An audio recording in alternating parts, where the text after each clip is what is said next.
आज की इस वीडियो में कक्षा 10 प्रश्नावली 4.1 का जो प्रश्न नंबर 2 का तीसरा प्रश्न हल करेंगे।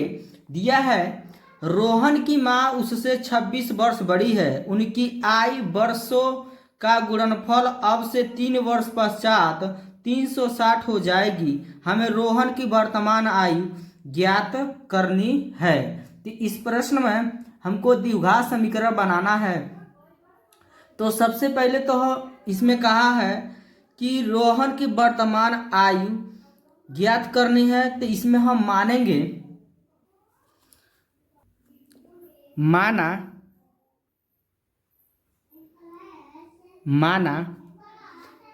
रोहन की वर्तमान आयु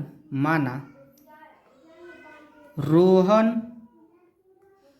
की वर्तमान आयु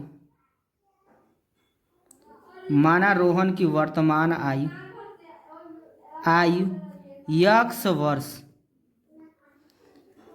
और रोहन की वर्तमान माँ की वर्तमान आयु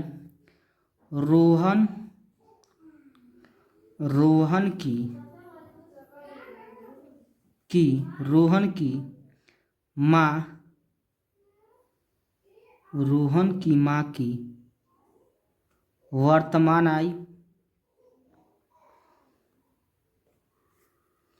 x प्लस 26 वर्ष। क्योंकि इस प्रश्न में कहा है रोहन की माँ उससे 26 वर्ष बड़ी है। किससे? रोहन की आयु से। तो रोहन की आयु हम का वर्तमान आयु क्या माने? x वर्ष माने हैं। तो रोहन की माँ कितना बड़ी है? 26 वर्ष बड़ी है। तो रोहन की माँ की वर्तमान आयु x प्लस क्या हो जाएगा? 26 वर्ष हम मान लेंगे। अब प्रश्नानुसार हम चलेंगे। यहाँ पे लिखेंगे प्रश्नानुसार। अब प्रश्न के अनुसार में पहला इसमें प्रश्न में क्या कहा है कि 3 वर्ष पश्चात। तो 3 वर्ष पश्चात कहा है, तो यहाँ पर हम लिखेंगे 3 वर्ष पश्चात। 3 वर्ष पश्चात।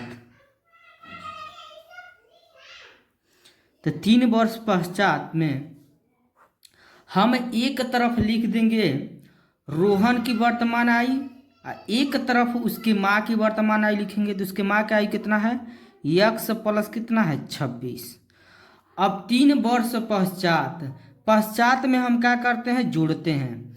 तो जितना वर्ष कहा रहेगा उतना ही जोड़ेंगे। तो इसमें हम 3 जोड़ेंगे और इसमें भी कितना हम जोड़ देंगे? 3। रोहन के वर्तमान आयु में जोड़ देंगे और रोहन की माँ के वर्तमान आयु में 3 का करेंगे, दोनों तरफ हम जोड़ देंगे। अब उसके बाद कहा है गुणनफल। तो यहाँ पे जो है गुणनफल कितना हो जाएगा हमारा? गुणनफल टोटल कितना हो जाएगा? 360 बराबर यहाँ पे लिख देंगे 360। अब इसको यहाँ पर हल करेंगे, x प्लस 3 उतार देंगे, फिर कोष्टक में x प्लस 26 और 3 कितना हो जाएगा? 29 बराबर कितना हो जाएगा? 360। अब यहाँ पे जो है समझिए गुणा है यहाँ पे, तो हम x से इसमें गुणा करेंगे और 3 से इसमें गुणा करेंगे।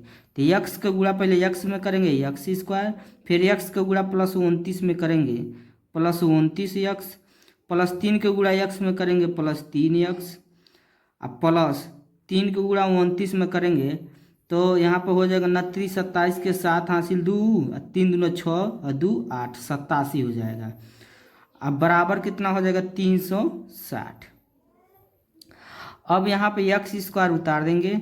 अब 29x और 30x जोड़ेंगे तो कितना हो जाएगा? 32x हो जाएगा। अब प्लस कितना उतार देंगे हम? 87। अब बराबर 360। ठीक है।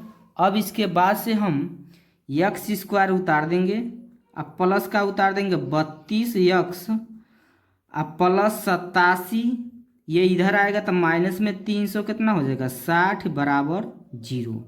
अब यहाँ पे x स्क्वायर उतार देंगे, अब प्लस क्या उतार देंगे? 32x। अब 87 प्लस में है, 360 किस में? हमारा माइनस में, घटेगा तो माइनस में 273 होगा, 273 बराबर जीरो। यही इसका क्या हो जाएगा, हमारा आंसर हो जाएगा।